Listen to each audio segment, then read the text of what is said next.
तो हमने कल कहाँ तक किया था, उससे आगे कंटिन्यू करते हैं।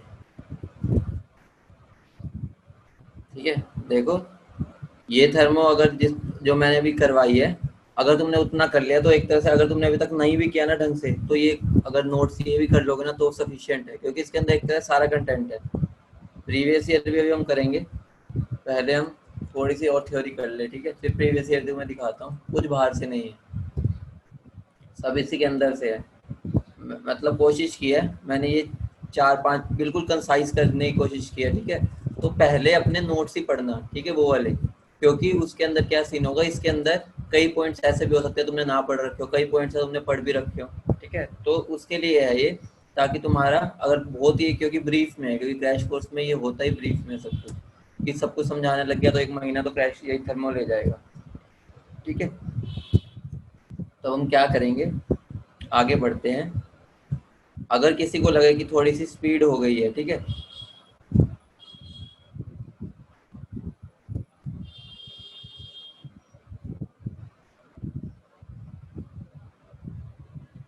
ठीक है, थोड़ी सी स्पीड अगर किसी को लगे तो बता देना। ठीक है, अगर कुछ लगता है कि कोई पॉइंट तुमने नहीं पढ़ रखा, ठीक है, तो तुम मुझे बता देना। हमने कल कर लिया था, कहाँ तक कर लिया था, यहाँ तक। ठीक है, हमने एडियाबैटिक का स्टार्ट करना था। ठीक है, तो एडियाबैटिक में क्या होगा, देखो एडियाबैटिक में 2 तरह से हो सकता है, देखो एक्सपेंशन हो सकता है, कंप्रेशन हो सकता है।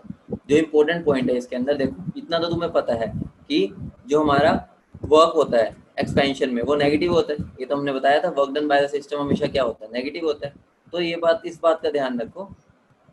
देखो अगर अब अब तुम्हें निकालना है कि क्या होगा, कंप्रेशन होगा या एक्सपेंशन होगा, उसके अंदर क्या होगा, ठंडक आएगी या गर्मी होगी। ठीक है, देखो थर्मो, अगर हम आइसोथर्मल प्रोसेस पढ़ते हैं उसमें तो क्या रहता है, टी क्या रहता है, कांस्टेंट रहता है, तो टी तो चेंज होता ही नहीं है आइसोथर्मल में। ठीक है, अब हम एडियाबैटिक कर रहे हैं, एडियाबैटिक में देखना है हमें कि कूलिंग इफेक्ट आता है, मतलब कि ठंडक महसूस होती है, या हीटिंग मतलब कि गर्माहट महसूस होती है।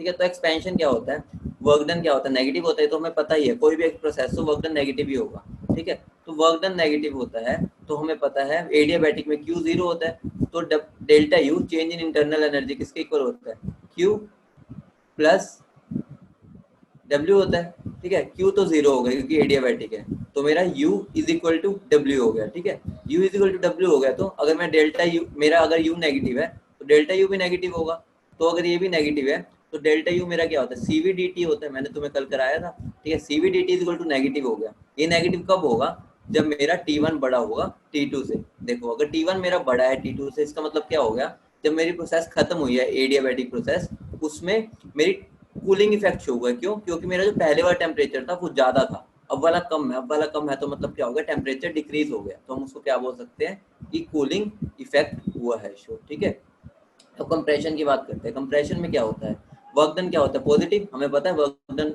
ऑन द सिस्टम होता है। ठीक है, तो डेल्टा यू भी पॉजिटिव होगा, क्योंकि हमें पता है जितना वर्क डन होगा उतना ही चेंज इन इंटरनल एनर्जी होगा। क्यों, क्योंकि क्यू तो जीरो होता है एडियाबैटिक में, तो मेरा डेल्टा यू क्या होता है, सीवी dt होता है। ठीक है, वो पॉजिटिव आएगा क्योंकि हमने यहाँ पर देख लिया वो पॉजिटिव होगा। ठीक है, तो पॉजिटिव कब होगा, जो मेरा T2 है वो बड़ा होगा T1 से, इसका मतलब क्या हो गया, T2 बड़ा मेरा कब आएगा, मतलब कि टेम्परेचर मेरा बड़ा है। ठीक है, तभी तो T2 मेरा बड़ा है, तो इसका मतलब क्या होगा, हीटिंग इफेक्ट शो होगा। तो डायरेक्टली भी कई बार पूछा जा सकता है कि एडियाबैटिक प्रोसेस में एक्सपेंशन में हमारा कूलिंग इफेक्ट होता है या हीटिंग इफेक्ट होता है, या टेम्परेचर चेंज नहीं होता। तो आंसर क्या होगा, एक्सपेंशन में कूलिंग इफेक्ट और कंप्रेशन में हीटिंग इफेक्ट।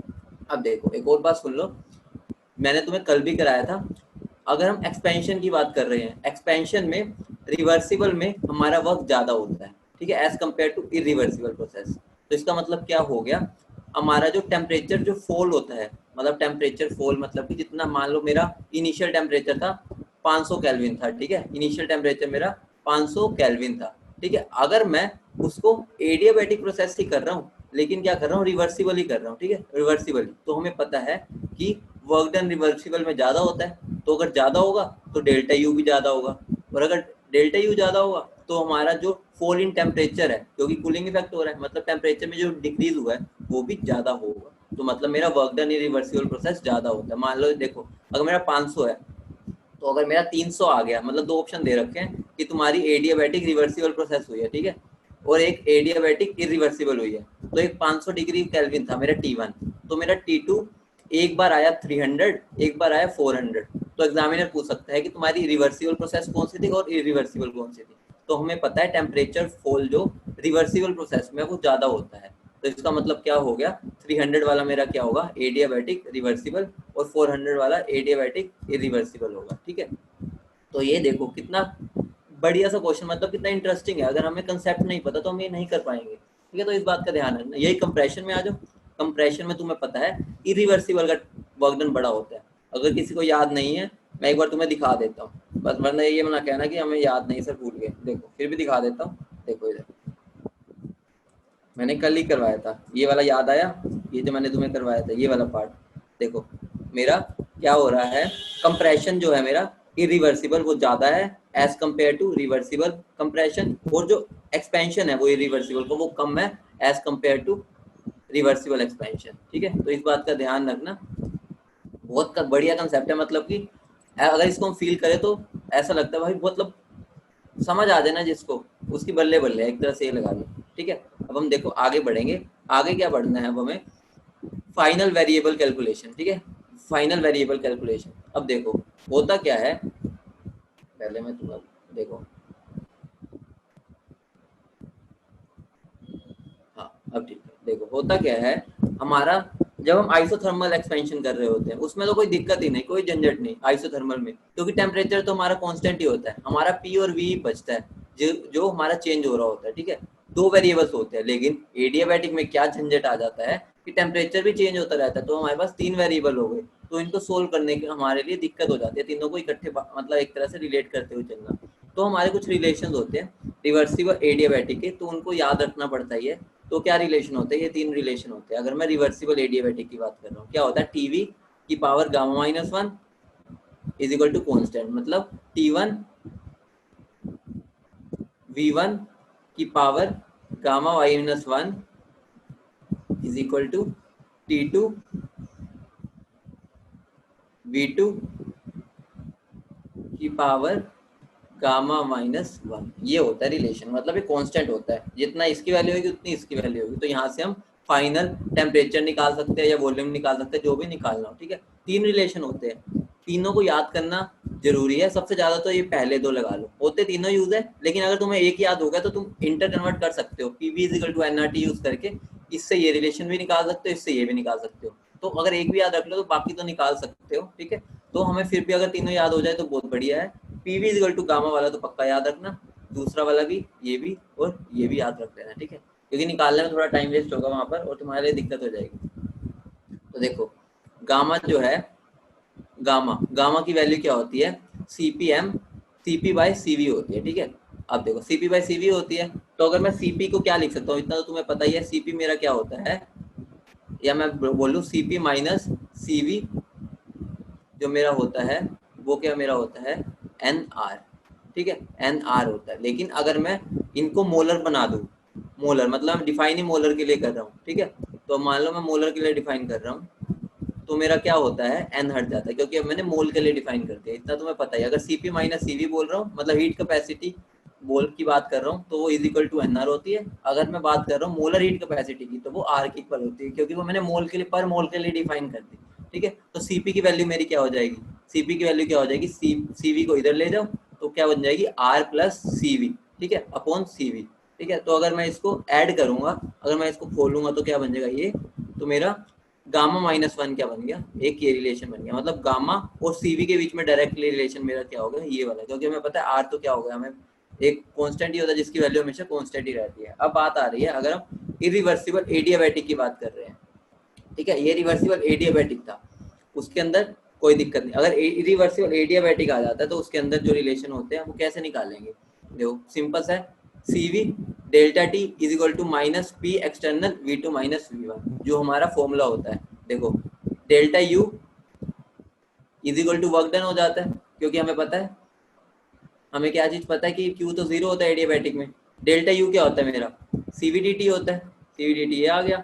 और वर्क डन क्या होता है इरिवर्सिबल के लिए, P external V two minus V one. ठीक है, अगर मान लो उसने टी टू और टी वन नहीं गिवन, लेकिन क्या गिवन है, पी और वी की टर्म्स में गिवन है, तो टी की वैल्यू पुट कर दो, P two V two by N R, P one V one by N R हो जाएगा। बस जोन से वेरिएबल्स गिवन है उनकी टर्म्स में वैल्यू पुट कर दो, ठीक है, तो ये हो जाएगा, ठीक है। अगर पी और वी के बीच में रिलेशन है तो ये वाला पुट कर दो, टी और वी के बीच में तो ये वाला पुट कर दो, टी और पी के बीच में तो ये वाला, मतलब जो वेरिएबल्स गिवन है उसमें कन्वर्ट कर दो उसको, ठीक है। अब आती है अगली बात।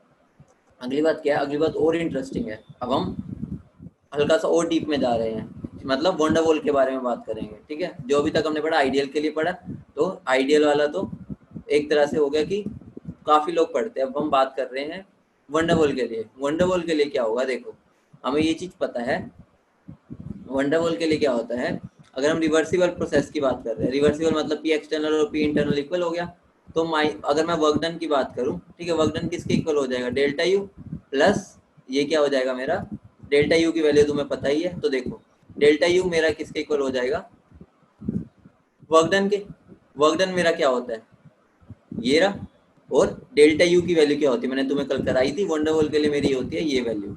उसमें मैंने तुम्हें बताया था ये वाला पार्ट जीरो नहीं होता, ये वाला पार्ट, लेकिन आइडियल के लिए ये पार्ट जीरो हो जाता था, इसलिए खाली सीवीडीटी बचता था, ठीक है। उसके बाद क्या करना है, पी एक्सटर्नल की वैल्यू क्या होती है, पी की वैल्यू पुट कर दो वंडरवॉल इक्वेशन से, डीवी पता ही है, सीवीडीटी प्लस सी है, ठीक है। इसको सोल्व करके आंसर आ जाएगा। वो तुमसे इसके बारे में न्यूमेरिकल पार्ट ज्यादा नहीं पूछता, क्योंकि थोड़ी कैलकुलेशन ज्यादा बड़ी हो जाती है, और वो तुमसे कंसेप्ट देखना चाहता है, तुम्हारा मैथ्स नहीं देखना चाहता इसमें ज्यादा, कि जिसके अंदर थोड़ी कैलकुलेशंस ऐसी ना दे दे कि तुम्हें दिक्कत हो जाए, ठीक है। तो तुम उससे मतलब लेना ना लेना।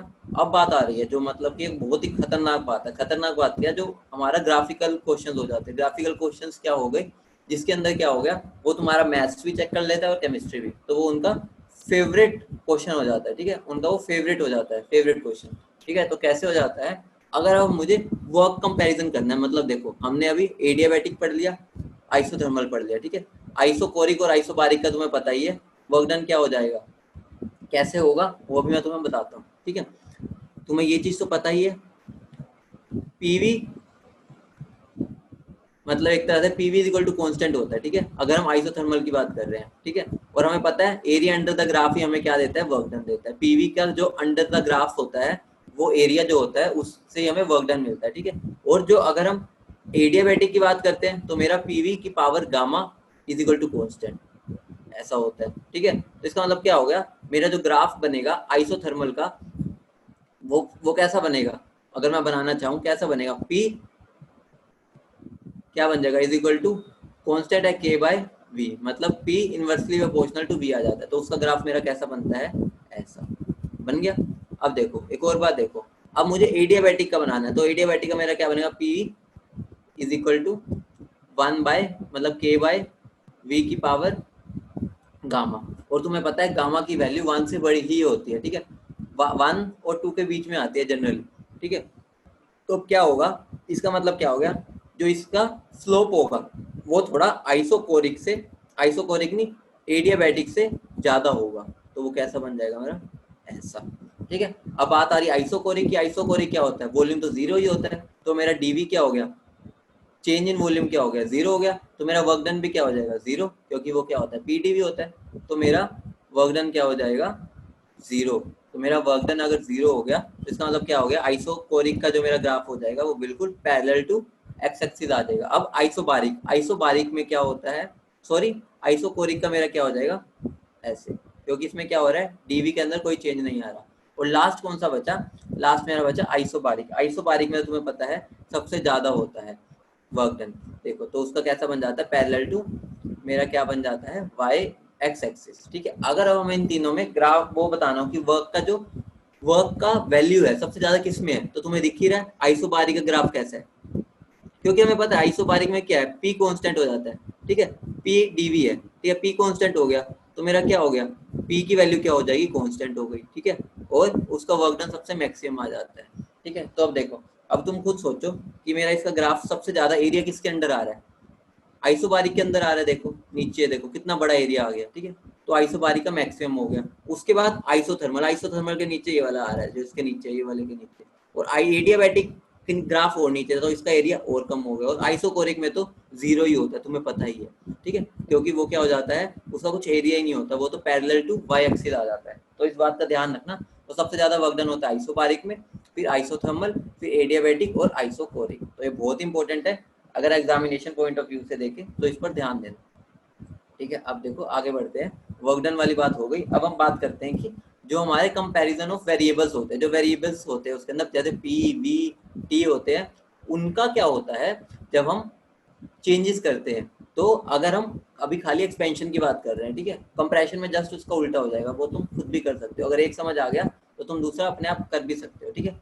तो ये कैसे होता है, देखो मैं एक्सपेंशन वाला करवा रहा हूँ। तो एक्सपेंशन में क्या होता है, ये तो मैं तुम्हें वैसे पहले वाला पार्ट तो तुम्हें करा ही चुका हूं, तुम खुद भी बता सकते हो, ठीक है। हमें पता चला है हम एक्सपेंशन कर रहे हैं, ठीक है, एक्सपेंशन, और हमें पता चल भी गया है कि एडियाबैटिक एक्सपेंशन में हमारी कूलिंग होती है, ठीक है। कूलिंग मतलब क्या हो गया, मतलब कि टेम्परेचर डिक्रीज हुआ है, टेम्परेचर डिक्रीज हुआ है। और आइसोथर्मल में तो कांस्टेंट ही है, मतलब पहले था मेरा 150 केल्विन था, ठीक है, 150 केल्विन था।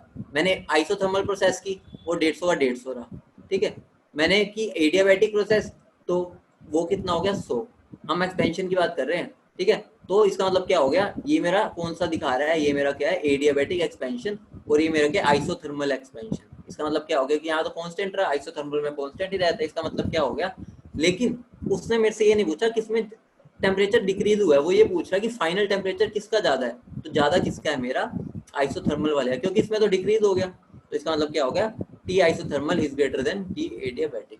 अगली बात क्या आ रही है, वॉल्यूम को कैसे कंपेयर करेंगे। बहुत सिंपल सा तरीके, मतलब कि बस ग्राफ है ना, ग्राफ ड्रॉ करो दोनों के लिए। मैंने तुम्हें बताया ही था ग्राफ कैसे ड्रॉ होता है।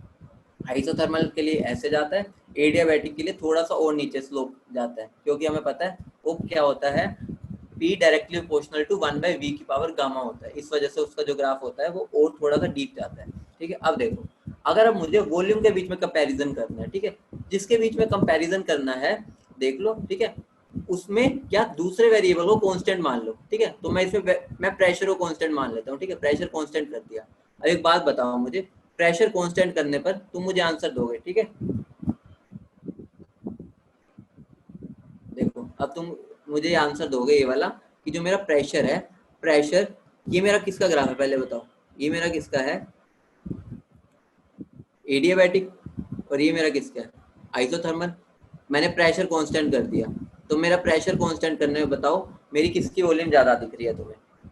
प्रेशर किसकी वॉल्यूम, देखो इसकी वॉल्यूम मेरी कौन सी है, ये वाली एडियाबैटिक की, ठीक है। और आइसोथर्मल के लिए वॉल्यूम मेरी कौन सी आ रही है, ये वाली। तो इसका मतलब क्या हो गया, मेरा वॉल्यूम किसका है आइसोथर्मल का ज्यादा है, ठीक है। तो याद रखना आइसोथर्मल का क्या होगा, ज्यादा होगा, ठीक है। अब क्या क्वेश्चन क्या है, वर्क फॉर कंप्रेशन या एक्सपेंशन या बोथ। देखो मैं यहाँ एक्सपेंशन की बात कर रहा हूँ, यहाँ पर जो भी हम कर रहे हैं, ठीक है। अब देखो, अब हम यहाँ पर प्रेशर की बात कर रहे हैं, प्रेशर का अगर मुझे निकालना है तो कुछ भी नहीं करना। अब क्या करो, हमारा जो दूसरा वेरिएबल है उसको कांस्टेंट कर दो। तो कांस्टेंट कर दो, कर दिया भाई सर, हमने तो कर दिया, ये रहा मेरा कांस्टेंट हो गया, ठीक है। अब बस देख लो एट कांस्टेंट वॉल्यूम मेरी किस कौन से प्रेशर की वैल्यू ज्यादा आ रही है।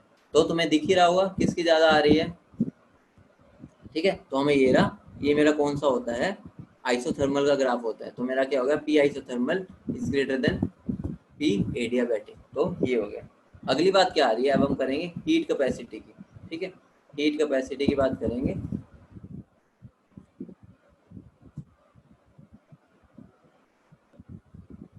हीट कैपेसिटी क्या होता है, ये तो तुम्हें अब इतना तो आइडिया है ही, हीट कैपेसिटी क्या होता है, ठीक है। तो हीट कैपेसिटी होता है CV is equal to DU DT by at constant volume, मतलब change in internal energy with temperature at constant volume को हम CV बोलते हैं। और change in enthalpy at constant temperature, change in enthalpy at constant pressure को हम CP बोलते हैं। एक बात मुझे बताओ, खुद सोच के बताना, CP बड़ा होता है CV बड़ा होता है, जल्दी बताओ।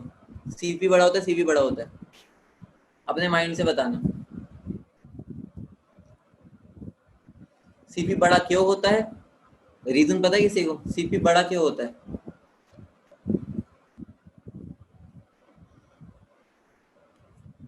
रिलेशन से नहीं पूछ रहा, रिलेशन से तो सब बता देंगे, पीछे का कंसेप्ट क्या होता है। रिलेशन तो सबको पता है, सी ये तो कंसेप्ट क्या होता है, तो मैथमेटिकल अप्रोच हो गई। एक्चुअल में कंसेप्ट क्या होता है, अगर तुम फील करोगे थर्मोडायनेमिक्स, तो वो तो तुम्हें कंसेप्ट बताना पड़ेगा ना। ये तो क्या हो गया, तुमने डिराइव कर लिया बस एक मैथमेटिकल रिलेशन जिसका मतलब भी नहीं पता।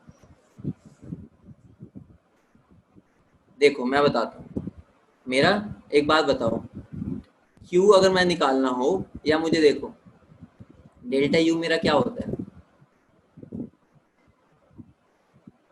Q प्लस W होता है, ठीक है।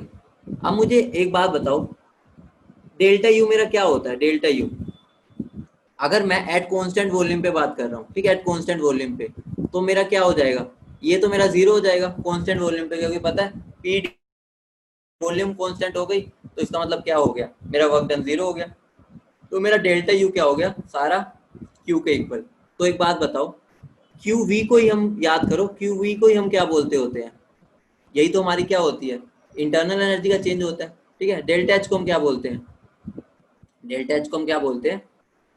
क्यू कितनी हीट देनी पड़ेगी एट कांस्टेंट प्रेशर, वही तो होता है हमारा ये। तो अब देखो, क्यू भी मेरा क्या होगा? डेल्टा यू के इक्वल, और क्यू पी मेरा किसके इक्वल हो गया? डेल्टा यू माइनस डब्ल्यू, क्योंकि माइनस पी डी भी होता है, तो ये क्या हो गया? माइनस डब्ल्यू हो गया, ठीक है। अब एक बात बताओ, मुझे अगर खाली इंटरनल एनर्जी बढ़ानी है तो मुझे ज्यादा कम हीट देनी पड़ेगी, या मुझे दोनों चीजें बढ़ानी है? मतलब मुझे एनर्जी देकर, क्या हीट देकर, उसकी इंटरनल एनर्जी पे भी काम करना है और वर्क डन में भी काम करना है। तो इसका रीजन, इससे क्या पता चल रहा है हमें, जो हमारी हीट एट कांस्टेंट वॉल्यूम होती है वो खाली इंटरनल एनर्जी को बढ़ाने में काम करती है, और जो मेरी हीट एट कांस्टेंट प्रेशर होती है वो इंटरनल एनर्जी में भी काम करती है, और उसके वर्क डन में भी। नेगेटिव साइन पे मत जाना, नेगेटिव साइन बस एक तरह से वो होता है, तुम्हें पता ही है वो मैं क्या बता रहा होता है नेगेटिव साइन, कि उसका साइन क्या है? साइन मतलब होता है, बस ये देखो कि जो मेरा क्यूपी होता है वो मुझे उसके इंटरनल एनर्जी में भी हेल्प करता है और उसके वर्क डन में भी हेल्प करता है। तो अब देखो, ये खाली इंटरनल एनर्जी बढ़ाने में हेल्प कर रहा है, वर्क डन भी कर रहा है, और ये भी कर रहा है। इसका मतलब क्या हो गया? मेरा जो क्यूपी होता है वो बड़ा होगा एज कम्पेयर टू क्यूवी, तो इसी वजह से हमारा जो सीपी होता है बड़ा होता है एज कम्पेयर टू सीवी, ठीक है। अभी इस टाइम पर तुम्हें इससे वो नहीं होना चाहिए कि हमें ये बिल्कुल, क्योंकि क्रैश है, तो मतलब अगर किसी को समझना है तो यहाँ से समझ सकता है एक्चुअल में रीजन क्या होता है, ठीक है। अब अगली बात क्या आती है, मुझे क्या बताना है? Molar heat capacity. तो मोलर हीट कैपेसिटी का ध्यान रखना। मोलर हीट कैपेसिटी क्या होता है? कुछ भी नहीं, हीट कैपेसिटी जब हम पर यूनिट मोल के लिए डिफाइन करते हैं उसको मोलर हीट कैपेसिटी बोलते हैं। और मैंने कल बताया था, डिवाइड बाय अगर नंबर ऑफ मोल्स कर दो तो वो इंटेंसिव प्रॉपर्टी बन जाती है। तो सीएम का एक फॉर्मूला होता है, क्या होता है? N C M one plus N two C M two upon N one plus N two, या मैं इसको क्या बोल सकता हूँ? इसको मैं डायरेक्ट सी वन बोल सकता हूँ। अभी मैंने तुम्हें बताया था कि अगर हम डिवाइड, ये पैर में अगर एम लिख देते तो पर मोल के लिए डिफाइन हो जाता है मोलर हीट कैपेसिटी, उसको अगर दोबारा नंबर ऑफ मोल से मल्टीप्लाई कर देंगे तो वो हीट कैपेसिटी आ जाता है, ठीक है। वैसे ये हो जाएगा। तो ये मेरा क्या सीएम का एक फॉर्मूला बन गया। इंपॉर्टेंट है, कई बार डायरेक्टली यूज हो जाता है, तो इसको भी याद रखना। स्पेसिफिक हीट कैपेसिटी क्या होता है? जब हमें इसके अंदर हमें पर मोल के लिए डिफाइन होता है, और ये क्या हमें किसके लिए होता है? पर ग्राम के लिए होता है। तो इसका फॉर्मूला भी क्या होता है? सेम सेम सा ही होता है। यहाँ पे मोल के लिए डिफाइन करते हैं, यहाँ मास के लिए डिफाइन करते हैं। तो m1s1 plus m2s2 upon m1 plus m2, और m1s1 मेरा वापस क्या बन जाता है? Heat capacity. तो ये दो फॉर्मूलेज है, याद रख लेना। दोनों मेरी इंटेंसिव प्रॉपर्टीज होती है, क्योंकि हम पर मतलब किसी पर के लिए डिफाइन करते हैं, ठीक है। अब देखो, अब हम रिलेशन करते हैं एक बार सीपी और सीवी के बीच में। सीपी और सीवी के बीच में रिलेशन देखते हैं। 1 2 कहाँ लिखे मैंने? 1 और 2 क्या है सर? 1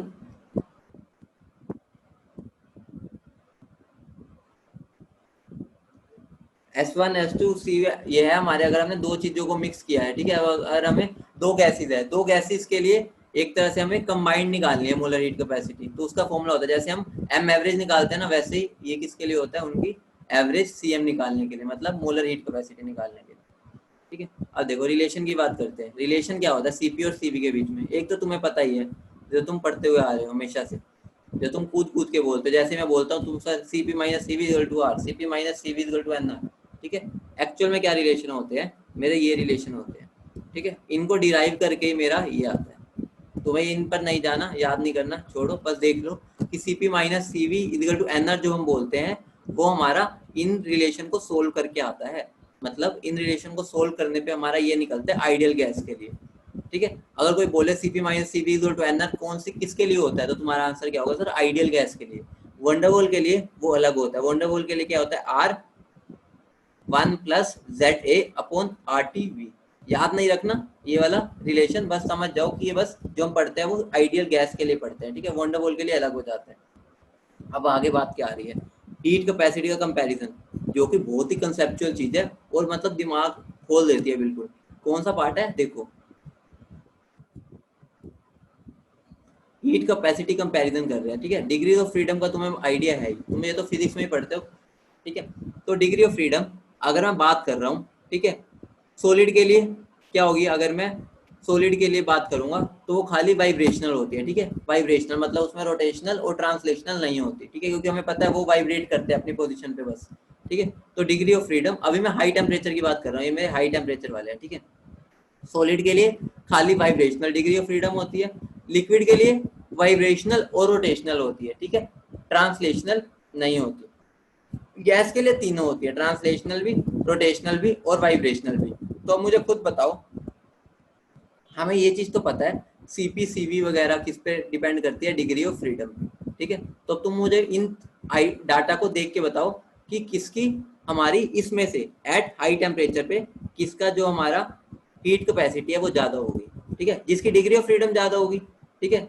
जिसकी डिग्री ऑफ फ्रीडम ज्यादा होगी उसकी हमारी इंटरनल एनर्जी भी ज्यादा होगी, कल मैंने बता दिया था, अगर वो ज्यादा होगी तो हमारी हीट कैपेसिटी भी ज्यादा ही होगी, ठीक है। तो अगर मैं हाई टेम्परेचर की बात कर रहा हूँ तो देखो इसमें खाली V है, इसमें V के साथ R भी आ गया, इसमें ट्रांसलेशनल भी आ गया, रोटेशनल भी और वाइब्रेशनल भी आ गया। तो तुम्हें यहाँ से साफ साफ दिख रहा है गैस के लिए मेरी इंटरनल एनर्जी सबसे ज्यादा आएगी, क्योंकि मैंने बताया था कल हमने किया था डिग्री ऑफ फ्रीडम से हम किस पे गए थे, इंटरनल एनर्जी पे। इंटरनल एनर्जी से हम कहाँ गए थे, किस पर गए थे हम, ये हीट कैपेसिटी पे, ठीक है। तो अगर मैं हाई टेम्परेचर पे बात करूंगा तो गैसेस की सबसे ज्यादा होती है, फिर आती है लिक्विड्स की, फिर आती है सॉलिड की, ठीक है। देखो more the degree of freedom more the energy associated with molecule, क्योंकि डिग्री ऑफ फ्रीडम तो एनर्जी की बात ही करती है, तो हमें ज्यादा हीट देनी पड़ेगी, ठीक है। ज्यादा हीट देनी पड़ेगी तो इनडायरेक्टली वही बात हो गई, हम सीवी की बात कर रहे हैं, क्या होता था सीपी या सीवी की बात, हीट कितनी देनी पड़ेगी एट कांस्टेंट वॉल्यूम, ठीक है। तो heat capacity increases with increase in degree of freedom, ये हम कंक्लूड करते हैं यहाँ से, ठीक है। तो अब देखो अगर मैं लो टेम्परेचर पे बात करूं, सॉलिड तो बेचारा वही है, बस अपनी जगह पे तड़पता रहेगा, वाइब्रेशनल दिखाएगा, ठीक है।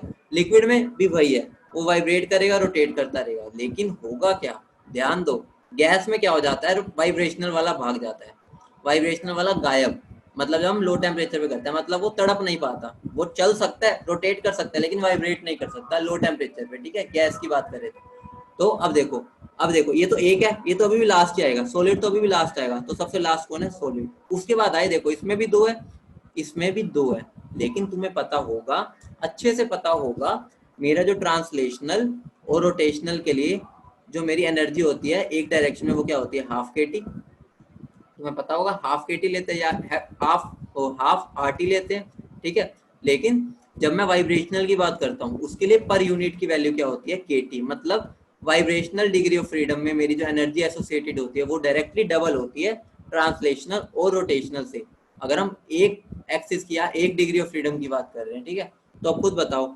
वाइब्रेशनल और रोटेशनल की ज्यादा होगी या ट्रांसलेशनल और रोटेशनल की, ठीक है। देखो इसके लिए हाफ होगा, इसके लिए हाफ होती है, ठीक है, पर के लिए अगर हम बात करें, इसके लिए हाफ होती है, इसके लिए डबल होती है उसकी, मतलब कि केटी होती है, ठीक है। तो इसका मतलब क्या होगा, इसकी वैल्यू ज्यादा हो जाएगी, ज्यादा वैल्यू हो गई तो ज्यादा क्या हो जाएगी हमारी हीट कैपेसिटी, ठीक है। तो एट लो टेम्परेचर सॉलिड की सबसे कम, फिर गैस, फिर लिक्विड। तो ये बात समझ आई, बहुत इंपॉर्टेंट है, इसको दिमाग में रख लेना कि वो हम किसकी बात कर रहे हैं, हाई टेम्परेचर या लो टेम्परेचर की बात कर रहे हैं, ठीक है। अब बात आती है एंथैल्पी की। एंथैल्पी क्या होता है, देखो एंथैल्पी के बारे में बात करते हैं। एंथैल्पी क्या है तुम्हें पता ही है, एंथैल्पी स्टेट फंक्शन है, सबसे पहली बात वो मैं स्टार्टिंग में तुम्हें बता ही चुका हूँ। उसका फॉर्मूला वो होता क्या है हमें पता है, U प्लस पीवी को हम H बोल सकते हैं, ठीक है। अभी हम डेल्टा की बात नहीं कर रहे, हम जनरल बोल रहे हैं, ठीक है। तो और मेरा डेल्टा H क्या होता है, QP, मतलब कितनी हीट देनी पड़ेगी एट कांस्टेंट प्रेशर को ही हम एंथैल्पी बोलते हैं। तुम्हारी एनसीईआरटी में भी बड़ा बड़ा दे रखा है जहाँ पे तुमने एक्सपेरिमेंटल उसको एनालिसिस किया होता है, निकालनी होती है जब तुम्हें डेल्टा एच, तो तुम यहीं से निकालते हो उसको, ठीक है। अब जो आ रहा है ये जो मैं पार्ट बताने जा रहा हूँ, जो मैं अब बताऊंगा ये वाला पार्ट, इसको गार्ड बांध के अपने दिमाग में बिल्कुल भर लो, क्योंकि इसमें से लगभग सबसे ज्यादा क्वेश्चन आते हैं इस पार्ट में से, क्योंकि इसके अंदर इंटरनल एनर्जी और एंथैल्पी के बीच में डायरेक्ट रिलेशन पूछा होता है, ठीक है। तो ये वाले पार्ट पर बिल्कुल ध्यान से सुनो, गौर से सुनो, अभी क्वेश्चन भी कराऊंगा तुम्हें दिख जाएगा कि इस पार्ट में से कितना सारा आता है। तो मेरा डेल्टा एच क्या होता है, डेल्टा एच का देखो हमें पता है एच क्या होता है, यू प्लस पी वी होता है, ठीक है। अगर मैं डेल्टा एच की बात करूंगा तो क्या हो जाएगा, delta U plus delta P V हो जाएगा, ठीक है। डेल्टा पी वी मतलब क्या हो गया, P two V two minus P1 V1 हो गया, ठीक है।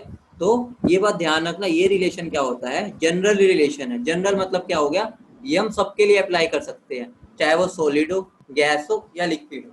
अब हम क्या करेंगे, अब हम आगे उसको क्लासीफाई करते जाएंगे। क्लासीफाई कैसे, देखो अगर मैं आइडियल गैस के लिए बात करूंगा तो मेरा क्या बन जाएगा, delta H equal delta U plus delta N R T, ठीक है। ये तुम सबके लिए लगा सकते हो, ये वाली चीज तुम बस ये आइडियल गैस के लिए लगाओगे, क्योंकि तुम्हें पता है P V equal to N R T बस आइडियल गैस के लिए लगता है, सब गैसेस के लिए नहीं लगता, ठीक है। अगर आइडियल हो पाएगी तभी तुम पीवी को रिप्लेस कर पाओगे एनआरटी से, तो ये बात ध्यान रखना। Delta H equal to delta U plus delta NRT. Delta बाहर रखने से तुम्हारा ये फायदा है, जोन सी वेरिएबल चेंज हो रहा है उसको तुम यहाँ चेंज कर दो, ठीक है। तुम्हें ज्यादा याद नहीं रखने पड़ते फॉर्मूले। देखो अब देखो, अगर मैं खाली फिजिकल चेंज की बात कर रहा हूँ, ठीक है अभी भी आइडियल गैस की बात, अगर मैंने इसको इस फॉर्म में लिख दिया है, इसका मतलब है आइडियल गैस की बात कर रहा हूँ। ये फिजिकल चेंज अगर खाली हो रहा है, फिजिकल चेंज में तुम्हें पता है बस टेम्परेचर चेंज होता है, ठीक है, क्योंकि तुम्हारा फिजिकल चेंज में क्या होगा, लिक्विड वेपर में जाएगा, वेपर से आगे और जाएगा, ठीक है। तो क्या होता है, बस वो टेम्परेचर ही चेंज होता है फिजिकल चेंज में।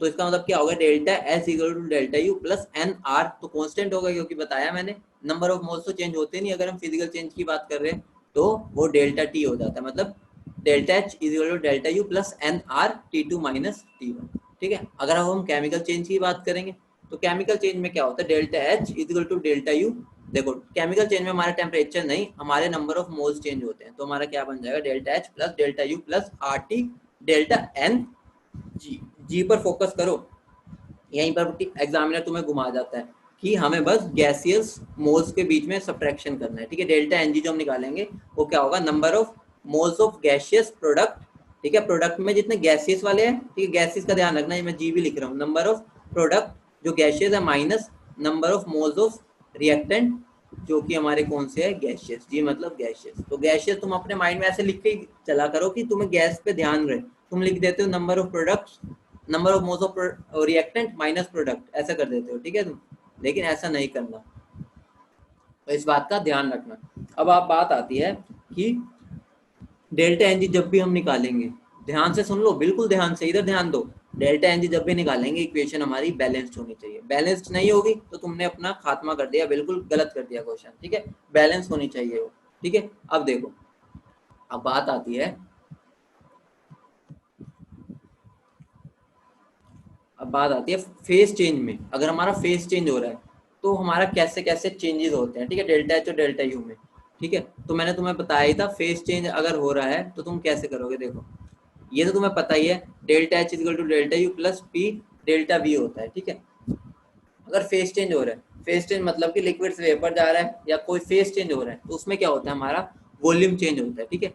तो वॉल्यूम चेंज होता है तो मेरा क्या होगा, देखो delta H equal to delta U plus P, देखो मान लो मैं वेपराइजेशन की बात कर रहा हूँ तो मेरा क्या बन जाएगा, volume of gas minus volume of liquid, क्योंकि फाइनल माइनस इनिशियल होता है, फाइनल हमारी गैस बनी है, इनिशियल लिक्विड, और तुम्हें कूद कूद के पता है कि मेरी लिक्विड की जो वॉल्यूम होती है वो बहुत ही कम होती है एज कम्पेयर टू गैस, क्योंकि देखो अगर मैं लिक्विड इतना भरूंगा तो मुझे इतना ही रहेगा, लेकिन अगर मैं गैस इतनी भी भरूंगा ना, इतनी, वो पूरा का पूरा जो मेरा वॉल्यूम है वो ऑक्यूपाई कर लेगी।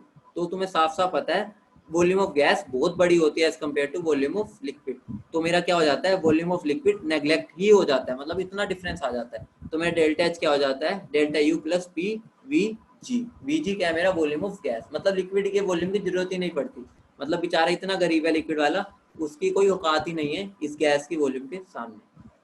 अब देखो सब्लिमेशन की अगर हम बात करें, सब्लिमेशन में क्या होता है, delta H equal delta U plus P, sorry ये नहीं, यहाँ delta H equal delta U plus P delta we आएगा, डेल्टा वी में क्या होगा, फाइनल कौन सा मेरा लिक्विड, इनिशियल क्या था, सॉलिड।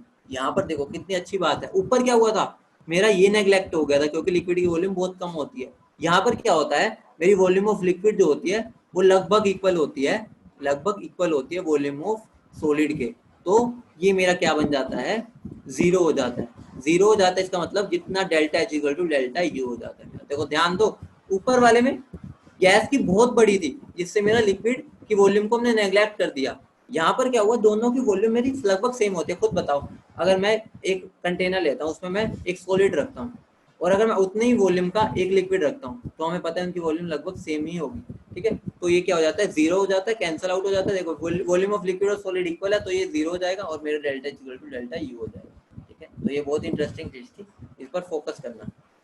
अब देखो, अब बात क्या आती है, सेकंड लॉ। ठीक है, अब बात आती है सेकंड लॉ। सेकंड लॉ बहुत बेहतरीन चीज है। कैसे बेहतरीन चीज है?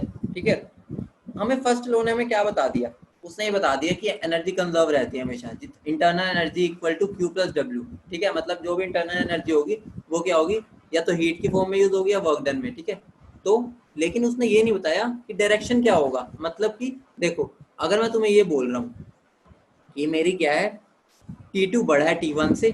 ठीक है, हीट फ्लो की T2 टू T1, ये तुम्हें पता है, high body to low body flow होता है। ठीक है, लेकिन अगर मैं बोलूं वही केस है, T2 बड़ा है T1 से, लेकिन हीट फ्लो हुई फ्रॉम T1 टू T2।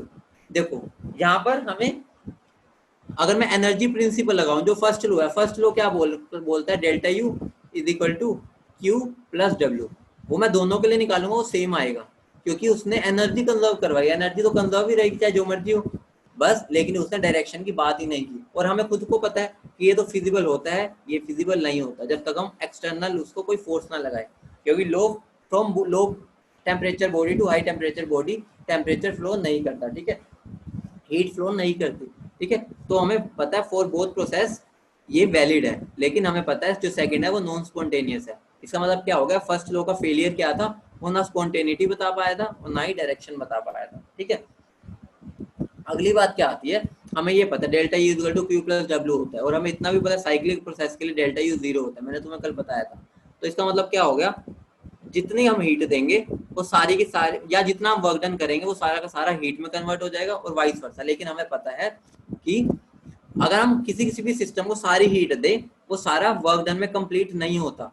अगर ऐसा होता तो हमारी हर चीज की एफिशिएंसी 100% होती, हमारा कुछ एनर्जी वेस्ट ही ना होती। लेकिन तुम्हें पता है साफ साफ ऐसा होता ही नहीं, 100% एफिशिएंसी पॉसिबल ही नहीं है।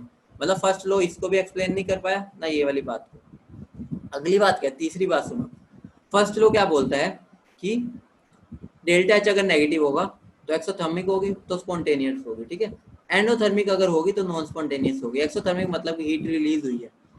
उसने बोला था कि ये एक्सोथर्मिक जो रिएक्शन होती है वो स्पॉन्टेनियस होती है, लेकिन तुम्हारे सामने सामने एग्जांपल है, जो तुम घर में पानी गिर देते हो अपने फर्श पे और साफ भी नहीं करते, तुम्हारे घर वाले जितना मर्जी बोलते रहे। ठीक है, तुम 1 घंटे बाद देखते हो अपने आप सूख जाता है, तो तुम मम्मा को बोलते हो सूख तो गया, अपने आप सूख गया, क्या जरूरत है, थोड़ी देर में सूख जाएगा। वो क्या प्रोसेस है, वो हमारी एंडोथर्मिक प्रोसेस है, क्योंकि पानी क्या हीट को एब्जॉर्ब कर रहा है और इवेपोरेट हो रहा है। इसका मतलब क्या हो गया, ये जो मेरी प्रोसेस है एंडोथर्मिक है, और ये अपने आप हुई है, तुमने तो कुछ भी नहीं किया, तुमने थोड़ी पोछा मारा है, अपने आप हुई है। अपने आप वाली प्रोसेस को हम स्पॉन्टेनियस बोलते हैं। और ये एक्सोथर्मिक भी प्रोसेस नहीं है, क्योंकि यहाँ पे तो तुम्हें पता है ठंडक हो जाता है, मतलब फर्श ठंडा हो जाता है जब हम पानी उड़ जाता है। यहाँ तुम्हें भी पता, तभी हम पानी देते हैं ताकि हमारा फर्श ठंडा हो जाए। ठीक है, तो हमें पता है कि जो इवेपोरेशन है वो एंडोथर्मिक प्रोसेस है, लेकिन फिर भी स्पॉन्टेनियस है। ठीक है, तो वो ये भी नहीं बता पा रहा था। अब हम बात करते हैं कि सेकंड लॉ एक तरह से उसकी डेफिनेशन क्या है। अगर सीधी सी बात करें तो क्या है, जो सिस्टम की एफिशिएंसी होती है वो 100% कभी नहीं हो सकती, वो उसकी क्या है,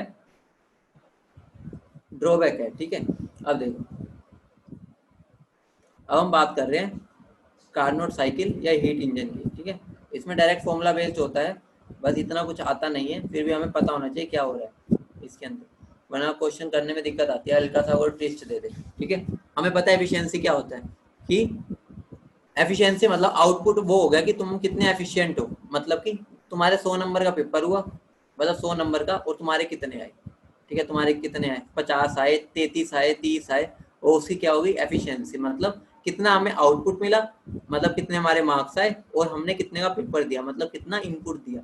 ठीक है, तो वो क्या हो गया, वर्क डन। आउटपुट क्या होता है, देखो टोटल एनर्जी, सोर्स का टेम्परेचर T1 होता है, वहां से हीट फ्लो होती है सिस्टम पे। ठीक है, वो क्या हो जाता है, फिर उसके बाद सिस्टम क्या एनर्जी को छोड़ता है एट T2, और T2 हमें पता है टेम्परेचर क्या होता है, T2 स्मॉलर देन T1 होता है। ठीक है, ये हमारा पूरा एक तरह से वो होता है, प्रोसेस होता है। तो आउटपुट क्या होगा, आउटपुट तो वही होगा ना जितना हमारा वर्क डन होगा, और हीट गिवन क्या होगा हमारा Q1 होगा। देखो हीट हमने कितनी दी है Q1, और वर्क डन कितना किया है, जितनी मैंने देखो हीट दी है और जितनी छोड़ी है, अगर मैं दोनों को माइनस कर दूंगा तो मेरा वर्क डन आ जाएगा। तो मेरा Q1 minus Q2 upon Q1 क्या हो जाता है, मेरा एफिशिएंसी। तो अगर मैं इसको इस फॉर्म में लिख दूं तो मेरा क्या बन जाएगा 1 माइनस Q2 बाई Q1। और अब तुम्हें साफ साफ पता है कि Q1 से बड़ा हो ही नहीं सकता तुम्हारा Q2, क्योंकि पता है अगर तुम 100 नंबर का पेपर दे रहे हो तो तुम्हारे 110 नंबर तो आ नहीं सकते, सीधी सी बात है, और 100 भी बहुत कम के ही आते हैं। ठीक है, तो इसका मतलब क्या हो गया, Q2 हमेशा छोटा ही होगा। ठीक है, इससे Q1 से, इसका मतलब क्या हो गया कि जो हमारी एफिशिएंसी है वो हमेशा 1 से छोटी ही होगी। तो ये बात को अच्छे से बांध लेना, एफिशिएंसी 1 से बड़ी नहीं हो सकती। ठीक है, इसका मतलब क्या होगा, there is a gap between two modes of energy transfer, मतलब गैप आ रहा है, और वो गैप क्या होता है, वही हमारी एफिशिएंसी को बताता है। मतलब एफिशिएंसी निकाल के हम वही बता सकते हैं कितना गैप आया है। एफिशिएंसी हमेशा 1 से छोटी होगी। ठीक है, अगर परसेंटेज में बात करेंगे तो 100% से कम होगी। ठीक है, ये फ्रैक्शन में बात होती है इसलिए 1 से छोटी हो गई।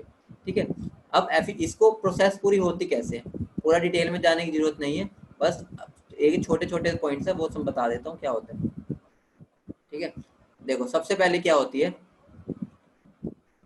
हमें ये चीज पता है साइक्लिक प्रोसेस के लिए डेल्टा यू 0 होती है। तो अगर हमारा डेल्टा यू हमने किसी तरह 0 कर लिया तो हम वर्क डन और हीट गिवन में डायरेक्ट रिलेशन निकाल लेंगे, क्योंकि हमें पता है डेल्टा यू क्या होता है, मेरा Q plus W, delta U 0 हो गया तो मेरे दोनों डायरेक्टली रिलेटेड हो जाएंगे। तो हम प्रोसेस ही साइक्लिक बनाते हैं ताकि ये पार्ट तो मेरा 0 हो जाए, मतलब जो मेरा डिस्टर्बेंस दे रहा है उसको काट दूं, फेंको उसे काट के बाद। कैसे करते हैं, हमने साइक्लिक प्रोसेस कर दी तो डेल्टा यू 0 हो गया, तो इन दोनों को हम डायरेक्टली रिलेट कर सकते हैं। ठीक है, ये minus of Q equal to W हो जाएगा। ठीक है, अब देखो होता क्या है, सबसे पहला स्टेप होता है हमारा आइसोथर्मल एक्सपेंशन, जिसमें हीट एब्जॉर्ब होती है। ठीक है, पूरा डिटेल में नहीं जाएंगे अभी। फिर उसके बाद एडियाबैटिक एक्सपेंशन होता है। ठीक है, एडियाबैटिक एक्सपेंशन, फिर क्या होता है आइसोथर्मल कंप्रेशन, उसमें हीट लूज होती है। ठीक है, Q2, उसके बाद एडियाबैटिक कंप्रेशन करके हम वापस पहुंच जाते हैं, क्योंकि साइक्लिक प्रोसेस है, जहां से स्टार्ट हुआ वहीं खत्म, तभी तो हमारा डेल्टा यू 0 पाएगा। ठीक है, और ये सारे प्रोसेस रिवर्सिबल होते हैं। ठीक है, तो एक बात ध्यान रखना, 4 स्टेप्स कौन कौन से होते हैं, isothermal expansion, adiabatic expansion, isothermal compression, adiabatic compression. ठीक है, 4 स्टेप्स होते हैं। और हमेशा ध्यान रखना, ये तो तुम्हें पता ही है, वर्क डन ऑफ रिवर्सिबल जो होता है वो ज्यादा होता है इरिवर्सिबल से।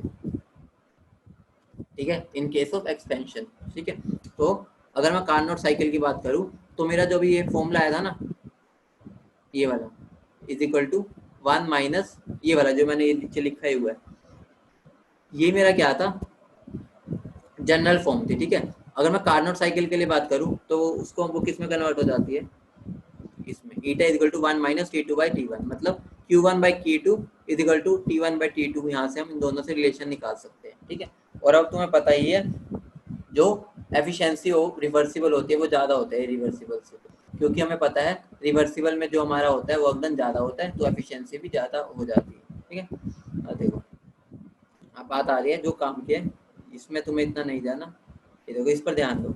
अगर हम नेट वर्क डन देखें, नेट वर्क डन मतलब इस पूरे सिस्टम में जो वर्क डन हुआ है, ठीक है इसका, तो जो नेट वर्क डन है ना वो किसके साथ जैसा होता है, वो होता है वर्क डन ऑफ एक्सपेंशन के। मतलब जो नेट वर्क डन आता है ना वो वर्क डन ऑफ एक्सपेंशन के बराबर आता है, मतलब ज्यादा कंट्रीब्यूशन इस पार्ट का होता है, क्योंकि हमें पता है हमारा, देखो एक्सपेंशन की बात करूंगा 2.303 RT log V2 by V1 होता है, तुम्हें पता है वर्क डन ऑफ एक्सपेंशन का फॉर्मूला ये होता है, और कंप्रेशन का ये होता है। और तुम्हें साफ साफ पता है जो T1 है, T1 ठीक है वो बड़ा होता है T2 से इस साइकिल में, क्योंकि तुम्हें दिख ही रहा है पहले एक्सपेंशन में क्या हो रहा है, क्योंकि तुम्हें पता है एडियाबैटिक एक्सपेंशन में कूलिंग होती है, कूलिंग होने से क्या होता है मेरा टेम्परेचर डिक्रीज होता है। अगर मेरी ये वाली वैल्यू बड़ी आ गई, ठीक है ये वाली वैल्यू वॉल्यूम में इतना डिफरेंस नहीं आता, तो ओवरऑल वैल्यू जो मेरी एक्सपेंशन की है वो बड़ी हो जाती है। तो बड़ी होने की वजह से क्या हो जाता है, मेरा जो नेटवर्क डन है वो एक्सपेंशन का होता है। ठीक है, अब आगे देखो आगे क्या आता है। ठीक है, आगे मेरा क्या है, देखो जो मेरा Q रिवर्सिबल बाई T होता है उसको हम एंट्रोपी बोलते हैं। ठीक है, अगर मैं उसको Q इरिवर्सिबल बाई T को एंट्रोपी बोल दूं तो ये गलत है, बिल्कुल गलत है। तुम्हारा एग्जामिनर डायरेक्टली बोल सकता है delta S equal to Q irreversible by T, तो तुम बोल दोगे नॉट पॉसिबल, क्योंकि हमें साफ साफ पता है, क्लियर शब्दों में पता है S जो होता है वो मेरा स्टेट फंक्शन होता है। स्टेट फंक्शन कभी भी पाथ पर डिपेंड नहीं करता, और अगर मैंने इरिवर्सिबल लगा दिया तो वो तो मेरा पाथ पे डिपेंड करने लग जाएगा। ठीक है, तो मेरा क्या हो गया, एस स्टेट फंक्शन है तो मैं डेल्टा एस बस तभी बोल सकता हूँ अगर मेरा क्यू रिवर्सिबल है। अगर मेरा क्यू इरिवर्सिबल हो गया तो मैं उसको डेल्टा एस नहीं बोलूंगा, उसका कुछ नाम ही नहीं होगा, उसको मैं bus queue irreversible by T बोलूंगा। ठीक है, मैं तो उसका कोई निकनेम नहीं होगा, जैसे इसका डेल्टा एस हो गया जैसे तुम्हारा घर का नाम होगा, इसका कोई नाम नहीं होगा। ठीक है, तो अगर मैं इसको इसकी वैल्यू होती क्या है, अगर मैं साइक्लिक प्रोसेस में बात करूं, देखो साइक्लिक में Q इरिवर्सिबल बाय T की वैल्यू 0 से हमेशा छोटी होती है, तो ये वाली बात भी ध्यान रख लेना, ठीक है। और देखो मैंने इसको S नहीं बोला, S बोलता तो वो गलत हो जाता है, क्योंकि वो जब रिवर्सिबल होता है तभी बोल सकते हैं, ठीक है। अब बात आ रही है एंट्रोपी और स्पॉन्टेनिटी हम कैसे निकालते हैं। सिस्टम की हेल्प से अगर हम निकालते हैं खाली, तो हम नहीं डिफाइन कर पाते, क्योंकि हमें पूरे यूनिवर्स की बतानी होती है, ठीक है। तो अब हमें क्या करना पड़ेगा, हमें सराउंडिंग की भी पता होनी चाहिए। तो बात ध्यान रखना, रिवर्सिबल के लिए अभी तक हम क्या बोल रहे थे, डेल्टा एस जो होगा वो मेरा पॉजिटिव होना चाहिए, जीरो होगा तो मेरी वो स्पॉन्टेनियस होगी, ठीक है। लेकिन वो भी सिस्टम का, लेकिन सिस्टम की हेल्प से हम नहीं बता सकते, ड्रॉबैक आ रहे थे बहुत सारे, तो हमें टोटल निकालनी होती है। तो अगर हम रिवर्सिबल के लिए बात करें तो डेल्टा एस टोटल मेरा जीरो होता है, ठीक है। इरिवर्सिबल के लिए बात करें तो मुझे पता है मैं इसको डेल्टा एस तो बोल नहीं सकता, क्योंकि भाई अपमान हो जाएगा डेल्टा एस का, वो स्टेट फंक्शन है और ये स्टेट फंक्शन नहीं हो सकता। तो ये बात, ये तो मैं तुम्हें बता भी दिया, ये मेरी जीरो से छोटी ही होती है, ठीक है। और तुम्हें ये बात भी पता है, जो मेरी डेल्टा एस होता है, अगर मैं डेल्टा एस की बात करूं, ठीक है, वो अपने आप रिवर्सिबल अपने आप माना जाता है। अगर मैं डेल्टा एस की बात कर रहा हूँ, वो तुम्हें पता है जीरो या उससे पॉजिटिव होता है, इसका मतलब, और ये हमारा नेगेटिव होता है, तो हमें क्या पता चल गया, डेल्टा एस क्या होता है, वो बड़ा होता है D Q irreversible by T से, ठीक है। अगर मैं सिस्टम को आइसोलेट कर दूं, ठीक है, आइसोलेट कर दूं अगर मैं, तो मेरा क्यू इरिवर्सिबल जीरो हो जाता है, फिर ये मेरा पूरा पार्ट क्या हो जाएगा, जीरो, ठीक है। तो मुझे क्या पता चल गया, डेल्टा एस ए भी हमेशा जीरो से बड़ा ही होता है, ठीक है। तो बात क्या आ गई, अगर मैं आइसोलेटेड सिस्टम की बात कर रहा हूँ तो मेरा क्या होता है, एंट्रोपी हमेशा जीरो से बड़ा होता है, ठीक है। ये बात क्लियर कट में लिखवा दी, ठीक है। फाइंडिंग एन इक्वेशन, देखो अब हमें ऐसी इक्वेशन निकालनी है जो सारे सिस्टम पे एप्लीकेबल हो, ठीक है, खाली आइसोलेटेड पे ना हो। ये तो हमने आइसोलेटेड एक कंडीशन बता दी, तो सारे सिस्टम पे एप्लीकेबल हो, तो वो क्या होती है कंडीशन, वो कंडीशन है मेरी ये, क्या है मेरी, जो मेरा डेल्टा एस यूनिवर्स होगा ना, वो हमेशा जीरो से बड़ा होगा, ठीक है। अभी हमने जो ऊपर बोला था वो क्या था, आइसोलेटेड सिस्टम के लिए बात की थी हमने, अब क्या कर दिया, एक जनरल इक्वेशन दे दी जो सारे सिस्टम के लिए एप्लीकेबल हो, तो वो क्या होगी, delta S universe greater than zero ही होगा हमेशा। एग्जाम्पल के तौर पे देखो, बहुत बड़ी एग्जाम्पल है, Cl2 से 2Cl बना, ठीक है। तो तुम्हें साफ साफ दिख रहा है यहाँ पर एंट्रोपी बढ़ी है, मतलब यहाँ एक मॉलिक्यूल था, यहाँ पर वो दो में कन्वर्ट हो गए। हम नंबर ही देखते हैं, एंट्रोपी मतलब होता है रेंडमनेस कितनी बढ़ी है, ठीक है। तो हमें साफ दिख रहा है सिस्टम की जो एंट्रोपी है वो बढ़ी है, लेकिन ये स्पॉन्टेनियस प्रोसेस होगी, हम इसको नहीं देख के बता सकते, हमें पूरे यूनिवर्स की बतानी है, पूरे यूनिवर्स की। यूनिवर्स का मतलब क्या होगा, हमें सराउंडिंग की भी निकालनी पड़ेगी। लेकिन अगर मैंने बोल दिया डेल्टा एस यूनिवर्स इस रिएक्शन के लिए पॉजिटिव है, तो मैं पक्का बोल सकता हूँ सर ये तो मेरी स्पॉन्टेनियस रिएक्शन होगी। समझ आई बात, ठीक है। स्पॉन्टेनियस रिएक्शन को अगर मैं सिस्टम के थ्रू बताना चाहूँ तो मैं श्योरिटी नहीं दे सकता कि होगी या नहीं होगी, लेकिन अगर मैंने डेल्टा एस सराउंड यूनिवर्स को बोल दिया पॉजिटिव, तो मैं श्योर हो जाऊंगा सर ये तो पॉजिटिव ही होगी, मैंने पूरे यूनिवर्स की निकाल ली है, ठीक है। अब देखो एंट्रोपी और डिसऑर्डर की बात करते हैं।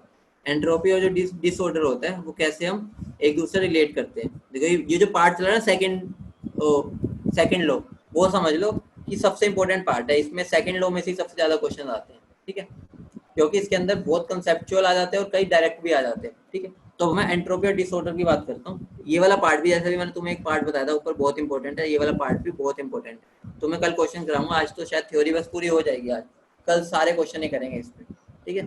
तो एंट्रोपी और डिसऑर्डर की बात कर रहा हूँ, ठीक है, ये भी बहुत इंपॉर्टेंट है, क्वेश्चन में तुम्हें दिख ही जाएगा, इसलिए जो इंपॉर्टेंट बोल रहा हूँ उसको अच्छे से करना, ठीक है। देखो सॉलिड से अगर लिक्विड में जाऊंगा मैं, या लिक्विड से गैस में, या सॉलिड से गैस में जाऊंगा, तो मेरी हमेशा एंट्रोपी बढ़ती है, ठीक है। ये डायरेक्टली कई बार पूछ लेता है वो, क्योंकि तुम्हें पता है रैंडमनेस बढ़ रही है, तुम्हें पता है सॉलिड को मैं एक जगह बिठा दूंगा, वो इतना शांत शरीफ सा बच्चा है, वो वहीं बैठा रहेगा, ठीक है, उसमें रैंडमनेस कम है। लिक्विड को बिठा दूंगा, वो हल्का सा अपनी जगह पे बस हिलेगा, जैसे पानी को ग्लास में मैं रख दूं, टेबल हिलाता हूँ तो पानी बस हल्का सा हिलता है, ठीक है। और अगर मैं इसमें गैस भर दूं, भाई गैस का तुम्हें जैसे ही मैं छोड़ूंगा, वो उसी टाइम ग्लास को छोड़ के भाग जाएगी पूरी दुनिया में, जहां जहां उसे जगह मिलेगी। वो इतनी ज्यादा डिसऑर्डर्ड मैनर में रहना चाहती है, मतलब उसमें बहुत रैंडमनेस होती है। तो ये बात ध्यान रखना, जब मैं सॉलिड से लिक्विड, लिक्विड से गैस या सॉलिड से गैस पे जाऊंगा तो एंट्रोपी हमेशा बढ़ती है, ठीक है। दूसरी बात क्या आती है, अगर डेल्टा एन जी, अब अगर हम गैशियस, अगर कोई रिएक्शन की बात कर रहे हैं, ठीक है, उसमें क्या हो रहा है, मेरे गैशियस मोल्स बढ़ रहे हैं, मतलब कि number of gaseous product minus number of gaseous reactant, ठीक है, प्रोडक्ट माइनस रिएक्टेंट के मोल्स अगर बढ़ रहे हैं, तो डेल्टा एस मेरी क्या होती है उस रिएक्शन के लिए पॉजिटिव। जैसे देखो Cl2 था, Cl2 से मेरा 2Cl गया, वो पॉजिटिव हुई। देखो तुम्हें पता चल रहा है यहाँ पर मेरा एक Cl2 था। अब ये नहीं देखना कि टोटल तो सर यहाँ पे भी 2 Cl है, लेकिन वो Cl दोनों बंधे हुए थे। बंधे हुए थे मतलब क्या हो गया, उनमें आजादी नहीं थी। जहाँ एक जाएगा वहां दूसरे को भी जाना पड़ेगा। एक कहेगा भाई तू इधर चल, दूसरा कहेगा भाई मैं तो इधर जाऊंगा। ठीक है, तो रैंडमनेस मतलब वो इतना फ्रीली नहीं रह सकते, तुम उन दोनों को हमने बांध के रखा हुआ है जंजीर से। लेकिन जब मैं दोनों को खोल दिया तो वो कहीं पर भी जा सकते हैं, तो मेरी क्या होगी, रैंडमनेस बढ़ गई। ठीक है, अब यहाँ देखो, यहाँ पर ध्यान रखना H2 plus Br2 giving 2HBr। कई बच्चों से मैं पूछता हूँ सर इसमें डेल्टा Ng की वैल्यू क्या है, बताना इसमें डेल्टा Ng की वैल्यू क्या है ये वाली रिएक्शन में, जल्दी बता दो 1 मिनट। या ये बता दो डेल्टा S की वैल्यू इसमें पॉजिटिव होगी नेगेटिव, जल्दी बोलो, जल्दी जल्दी जल्दी, टाइम नहीं है, 1-2 मिनट है, जल्दी बताओ, जल्दी जल्दी। इसकी वैल्यू होगी 1। क्यों, क्योंकि देखो यहाँ पर 2 माइनस 1 होगा, क्योंकि ये लिक्विड है। ब्रोमीन लिक्विड होता है तुम्हें पता है, आयोडीन सॉलिड होता है, क्लोरीन लिक्विड होता है। ठीक है, तो यहाँ ये लिक्विड है तो हम इसके मोल्स कैलकुलेट नहीं करेंगे, तो हम जो डेल्टा Ng फॉर्मूला लगाएंगे उसमें इसको कैलकुलेट नहीं करेंगे। ठीक है, ये 2 माइनस 1 आ जाएगा यहाँ पर। ठीक है, 2 माइनस 1 ये है हमारा लिक्विड, तो इसके मोल्स को कैलकुलेट नहीं करेंगे। ठीक है, अब देखो डेल्टा सराउंडिंग हमारे लिए बहुत मुश्किल होता है कैलकुलेट करना, तो उसका अनदर मेथड होता है डेल्टा जी होता है, वो तुम्हें पता ही है। और उसकी इक्वेशन क्या होती है, delta G is equal to delta H, जो तुम्हें रटी पड़ी होती है। मैं बोलूंगा ना, तुम नारे लगाते हो बोल दोगे sir delta G is equal to delta H minus 3 delta H. Sir ये तो हमें आती है। ठीक है, ये इक्वेशन होती है, इसको अप्लाई करना सबसे मुश्किल होता है। क्यों, क्योंकि इसमें वो बहुत ही ट्विस्ट ले आता है, क्योंकि इसके अंदर वो सारी चीजों को इंट्रोड्यूस कर देता है। इसको भी जो भी हम अलग अलग पढ़ रहे थे वो सारे एक ही इक्वेशन में आ जाते हैं, तो इस पर ओवर कॉन्फिडेंस नहीं दिखाना इस इक्वेशन पर। ठीक है, तो इसको थोड़ा समझ के करना, लगती डायरेक्ट ही है लेकिन थोड़ा बहुत उसके अंदर ट्विस्ट होता है हल्का हल्का, तो कल क्वेश्चन करेंगे दिखा दूंगा। अब देखो एंट्रोपी कैलकुलेशन कैसे होती है, बहुत सिंपल है। ये एंट्रोपी का मेरा फॉर्मूला ये होता है जनरल। ठीक है, जैसे मैंने डी का लिखवाया था, मतलब चेंज इंटरनल एनर्जी का था, वैसे ही एंट्रोपी का ये फॉर्मूला होता है। ठीक है, तो उस जनरल फॉर्मूले को अगर अब मैं अलग अलग स्पीशीज के लिए निकालूं, मतलब अगर मैं आइडियल गैस के लिए निकालूं, तो वो क्या हो जाता है, देखो इसको इंटीग्रेट ही करना है दोनों, कुछ भी नहीं है, तो क्या बन जाता है NCVM log T2 minus T2 by T1 plus NR log V2 by V1। ठीक है, अगर अब मैं आइडियल गैस ले रहा हूँ, साथ में आइसोथर्मल ले लेता हूँ। ठीक है, आइसोथर्मल ले ली तो मेरा क्या हो जाएगा, ये वाली चीज क्या हो जाएगी, 0 हो जाएगी। ठीक है, क्योंकि देखो आइसोथर्मल लूंगा तो ये वाली चीज 0 हो गई मेरी, तो मेरा क्या हो जाएगा, ये 0। तो मेरा DS जो है, या मतलब ये वाला पार्ट है, वो मेरा NR log V2 by V1 पे बस वो करेगा, डिपेंड करेगा। अगर मैं आइसोकोरिक ले लूंगा तो ये प्रोसेस 0 हो जाएगी, ये 0 हो गई तो मेरा ये 0 हो जाएगा। मेरा डेल्टा एस क्या आ जाएगा, NCVM log T2 by T1। तो ये बात ध्यान रखना कि ये दोनों पे डिपेंड करता है, वो डिपेंड करता है हम आइसोथर्मल ले रहे हैं या आइसोकोरिक। अब देखो अगला, देखो अगला क्या है, बस आज इसको खत्म कर देते हैं, बस यही बचा। ठीक है, देखो अब मेरा एंट्रोपी, अगर मैं वंडरवॉल के लिए बात करूं, ठीक है, वंडरवॉल के लिए तुम्हें इक्वेशन याद नहीं रखनी, बस ये समझ लो डिफरेंट होती है। पहले वाला पार्ट सेम ही होता है, देखो दूसरे वाला पार्ट क्या होता है, डिफरेंट। याद करो जब मैंने डेल्टा यू लिखवाया था उसमें भी यही था, पहला पार्ट तो वही आ रहा था, NCVM T2 by T1 आ रहा, NCVM T2 minus T1 आ रहा था। जो दूसरा पार्ट था वही डिफरेंट हो रहा था, जिसकी वैल्यू AN² by V² थी। तो इसमें भी ये वाला पार्ट डिफरेंट हो रहा है, ये तो वही सेम ही है। ठीक है, अब वही बात होगी, अगर मैं आइसोकोरिक ले लूंगा तो ये 0 हो जाएगा, आइसोथर्मल ले लूंगा तो ये 0 हो जाएगा। ठीक है, अब बात देना, अगर मुझे आइडियल और वंडरवॉल को इक्वल करना है तो मुझे क्या करना पड़ेगा, ये वाले पार्ट को हटाना पड़ेगा, क्योंकि यही दोनों में डिफरेंट है। तो मतलब आइसोथर्मल का डेल्टा एस और वंडरवॉल का डेल्टा एस और आइडियल का डेल्टा एस दोनों कब इक्वल होते हैं, अगर हम आइसोकोरिक की बात कर रहे हो। ठीक है, जब हम आइसोकोरिक की बात करते हैं।